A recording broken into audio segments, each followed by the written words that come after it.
Morning बच्चों, आइए इस व्हाट्सएप वीडियो के माध्यम से क्लास 7 के लिए मैं Shivpujan sir chapter number 3 animals, fibres, wool and silk. तो पिछले कक्षा में मैंने आप लोग को बताया ऊन के बारे में, ऊन के बारे में बताए, ऊन के स्रोत बताए, ऊन से कपड़ा किस तरह से कितने प्रक्रियाओं के बाद कपड़े तैयार किए जाते हैं इसके बारे में बताए। आज उसका अगला बिंदु है सिल्क के बारे में, यानी रेशम। देखिए, रेशम जो कपड़ा होता है ये बहुत महंगा होता है। पहले के समय में क्या था कि रेशम का कपड़ा महंगा होने के कारण सभी लोग उसका उपयोग नहीं कर पाते थे, पैसे अधिक लगते थे। तो फिर धीरे धीरे विज्ञान अपनी तरक्की से रेशम का जैसा ही एक डुप्लीकेट उसका किया और देखने में बिल्कुल रेशम का जैसा ही लगता है। सभी लोग उसे पहचान नहीं पाते हैं, तो समझ जाते हैं कि रेशम। तो रेशम एक जंतु रेशा है। रेशम क्या है? एक जंतु रेशा है जो काफी मजबूत, लचीला और चिकना होता है, जिसमें धूल कण भी चिपक नहीं पाते हैं, तो उसे हम लोग रेशम कहते हैं।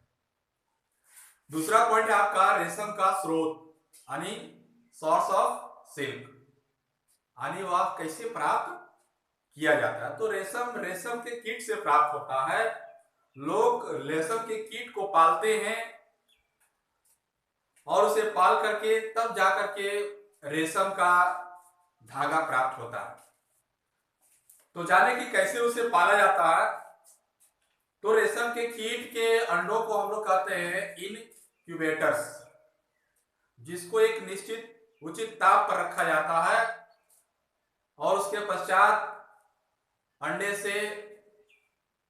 इन अंडों से यानी उस क्यूबेटर से, अंडे से छोटे तथा काले रेशम कीट निकलते हैं, जिसको हम लोग लार्वा कहते हैं। क्या कहते हैं उसको? लार्वा। इन रेशम कीट को शहतूत के वृक्षों पर छोड़ देते हैं, जिनकी पत्तियां को दिन रात खाते रहते हैं और काफी तेज गति से ये वृद्धि करते हैं। तब उसको जाके हम लोग प्यूपा कहते हैं। क्या कहते हैं उसको? प्यूपा। वो यानी प्यूपा बन जाता है। और प्यूपा बनने पर ये खाना छोड़ देते हैं, यानी क्या छोड़ देते हैं? खाना। कौन सा खाना? उस पत्ती को जो लोग खाते हैं उसको इन लोग खाना छोड़ देते हैं।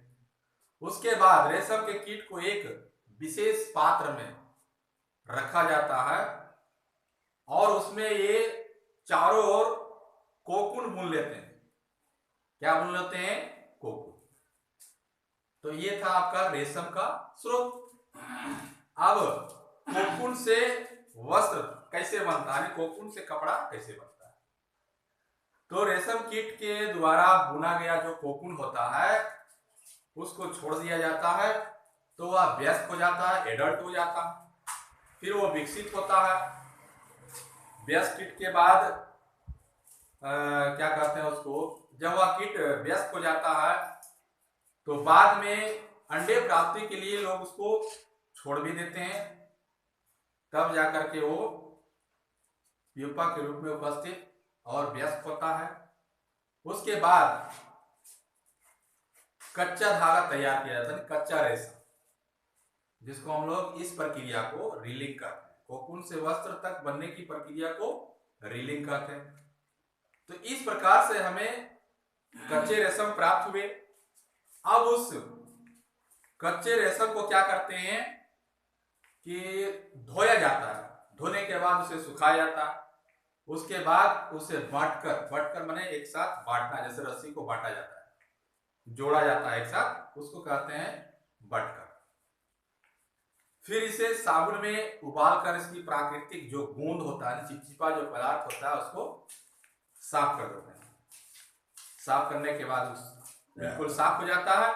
उसके बाद उसे अलग अलग रंग में रंगैया किया जाता है, अलग कलर में बनाया जाता है।